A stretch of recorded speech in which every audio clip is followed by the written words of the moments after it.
শাইখুল ইসলাম আমার শ্রদ্ধাভাজন উস্তাদ প্রফেসর ডক্টর মোহাম্মদ তাহেরুল কাদের 1200 পেজের ঈদে মিলাদুন নবীর কিতাব। কয় পেজ? 1200 পেজে। এই কিতাবের মধ্যে জালালউদ্দিন সুয়ুতির কিতাবের টেক্সটও আছে। জালালউদ্দিন সুয়ুতি এটা কি জিনিস? এটা যুগের মধ্যে আমার নবীর উম্মতের মধ্যে যদি আপনি 1300, 1400, 1500 বছরের মধ্যে 50-100 জন আলেমকে একসাথে করেন, Jalaluddin Suyuti will be one of them. Such an astounding, stupendous, amazing and such a renowned scholar of the Ummah Muslimah. আপনি such an scholar, আপনি তাকে আন্ডারস্টিমেট করবেন। আচ্ছা, উনি বা মিশরের মানুষ, আপনি চিনতেছেন না। শাহ আব্দুল হক মুহাদ্দিস দেহলভি, কুল কায়নাতের মুহাদ্দিসদের ইমাম, আপনি আগে তার লগে ফাইট করেন। কার সাথে ফাইট করেন? তার সাথে। বুঝে আসে নাই? শাহ ওয়ালিউল্লাহ মুহাদ্দিস দেহলভি এশিয়া মহাদেশের মধ্যে গত 1500 বছরে যতজন আলেম উঠেছে তার মধ্যে যদি 10 জনকে বেছে নেন, Shah Waliullah will be one of them. শাইখুল ইসলাম বলা হতো, এত বড় আলেম। উনি বলছেন হেরেম শরীফের ঈদে মিলাদুন নবীর মজলিসে আমি নিজে উপস্থিত ছিলাম। এই কিছুদিন আগে অনেক বড় জায়গা থেকে আমাদেরই একজন বড় আলেম, বড় জায়গা থেকে উনি বলছেন ঈদে মিলাদুন নবীর মাহফিল, মিলাদুন নবীর মাহফিলের বক্তব্য দেখেন হুজুরের কি বলে। নবীর যে প্রথম 40 বছর সেটা আমাদের জন্য অনুকরণীয় নয়। আমি অ্যাপ্রিসিয়েট করি অন্তত কিছু কথা বলছেন যে হ্যাঁ, নবীর প্রথম 40 বছরে অনেক ঘটনা ঘটেছে, বড় বড় অনেক ঘটনা ঘটেছে। এগুলো সব ঠিক ছিল, কিন্তু আমাদের জন্য অনুকরণীয়। দেখছেন, সব ঠিক, ভালো ঘটনা ঘটছে, কিন্তু আমাদের জন্য অনুকরণীয়। নবী কি প্রথম যুগে মিথ্যা বলছিল? আমার নবীর কোন ঘটনা যেটা অনুকরণীয় না? এটা কি উম্মতের মুখের ভাষা? কোন ছেলেকে বলতে শুনেছেন, আমি আব্বা আপনাকে ক্লিয়ারলি বলতেছি, আমার জন্মের আগে আপনার যে বিহেভিয়ার সেটা অনুকরণ করার কথা আপনি আমাকে বলিয়েন না। আমি আপনাকে অনুকরণ করব আমার জন্মের পরের যে আপনার জীবন সেটা। চিন্তা করে দেখেন তো, এগুলা কোনো কথা? এগুলা কোন উম্মত বলে? আপনারা যারা যেই আকীদা, আপনারাই মনে করেন, আপনারাই আমাকে বুঝান কোন নবীর ব্যাপারে কথা বললেন। সিনা ধরে যাওয়ার কথা।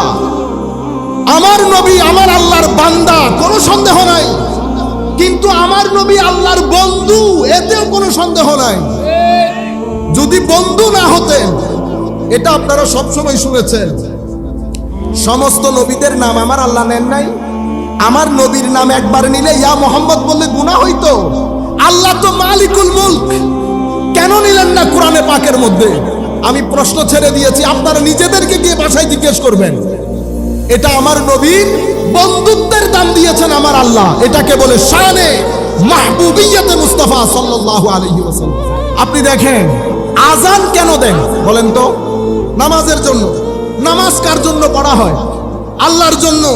তো নামাজ আল্লাহর জন্য, আজান নামাজের জন্য। এখানে নবী আছে? নাই। কিন্তু আজানের মধ্যে নবী আছে কেন?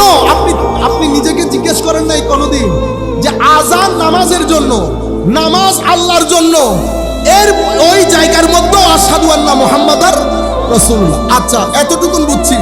নামাজ কার? আপনি বলছেন আল্লাহর। তো নামাজের মধ্যে সুবহানাকা আল্লাহর, আলহামদুলিল্লাহ, আসসালামু আলাইকা আইয়ুহান নবী কার? তো ইয়া রাসূলুল্লাহ, আপনি আল্লাহকে জিজ্ঞেস করেন। এখন আপনি যে এই পরিমাণ তাওহীদ বুঝে ফেলেছেন, নামাজের মধ্যে আসসালামু আলাইকা আইয়ুহান নবী আসলো, এতটুকুন আসলে তো যথেষ্ট ছিল।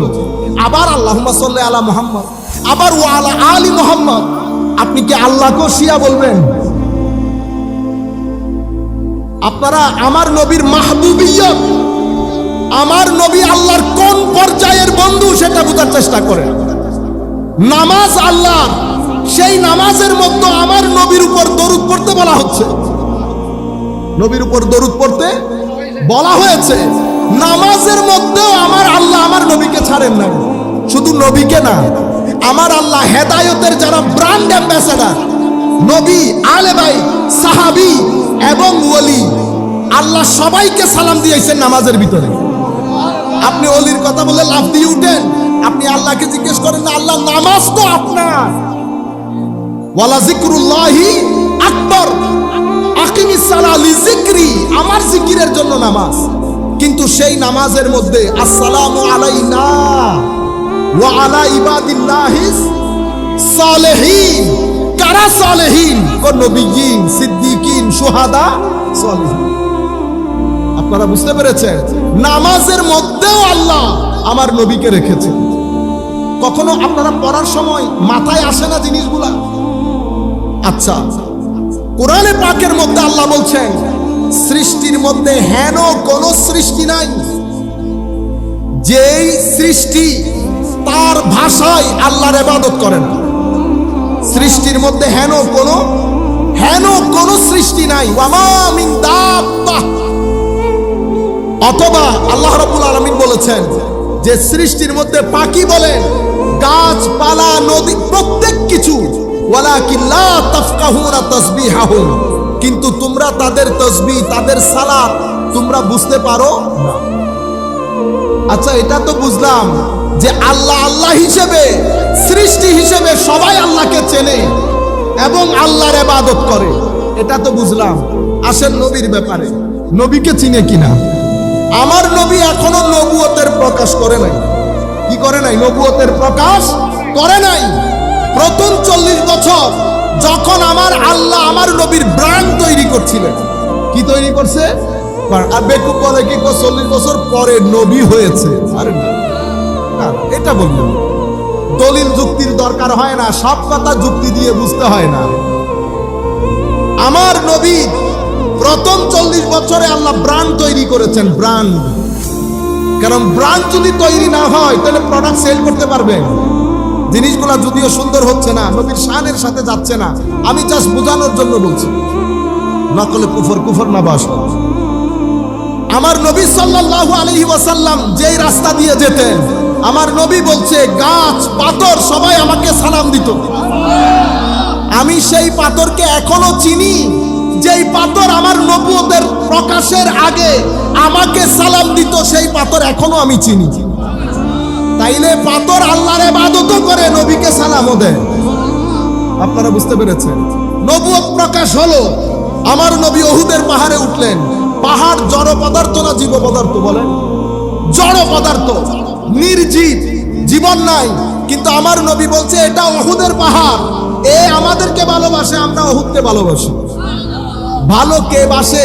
যার মধ্যে ফিলিংস আছে। ভালো কে বাসে?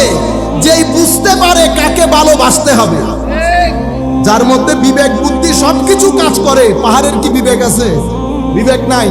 কিন্তু পাহাড়কে এই মারেফত আমার আল্লাহ দান করেছেন যে এটা নবী, এটাকে চিনতে হবে, এটাকে চিনতে হবে।